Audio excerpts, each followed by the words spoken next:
చాలా మంది బ్యాంక్స్ లో ఎఫ్డి అయితే చేస్తూ ఉంటారు, ఫిక్స్డ్ డిపాజిట్ అయితే చేస్తూ ఉంటారు. ఫ్రెండ్స్, ఫిక్స్డ్ డిపాజిట్ అయితే చేయాలండి, కానీ అది ఎమర్జెన్సీ ఫండ్ లా ఎప్పుడైనా సరే మనం ఎమర్జెన్సీగా మనీ విత్డ్రా చేసుకునే ఆప్షన్ ఉండేలా అయితే మనం చూసుకోవాల్సి ఉంటుంది.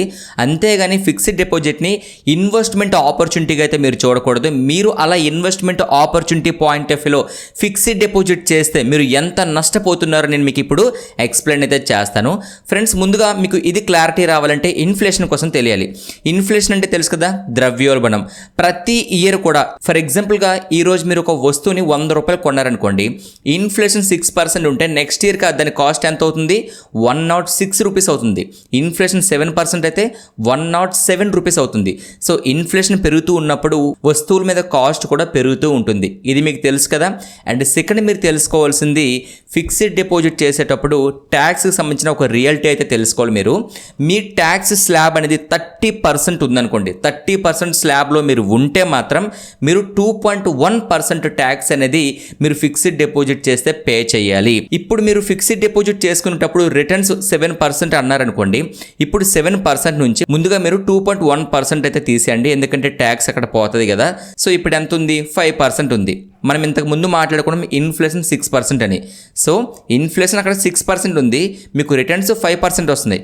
అంటే దీన్ని బట్టి మీకు అర్థమైందంటే నెగిటివ్గా 1% ఇంకా మీరు లాస్లోనే ఉన్నారు. సో ఫిక్స్డ్ డిపాజిట్ చేసే ప్రతి ఒక్కరు ఈ విషయం అయితే తెలుసుకోవాలి. ఇంకా మీకు క్లారిటీ కోసం ఒక చిన్న ఎగ్జాంపుల్ చెప్తా చూడండి. 1,00,000 రూపాయలు మీరు ఫిక్స్డ్ డిపాజిట్లో పెట్టారు, ఓకేనా? ఆఫ్టర్ 1 ఇయర్ తర్వాత దాని వాల్యూ ఎంత అవుతుంది? 1,07,000 రూపాయలు అవుతుంది. ఎందుకంటే 7% రిటర్న్స్కి మీరు పెట్టారనుకోండి, 1,07,000 అవుతుంది.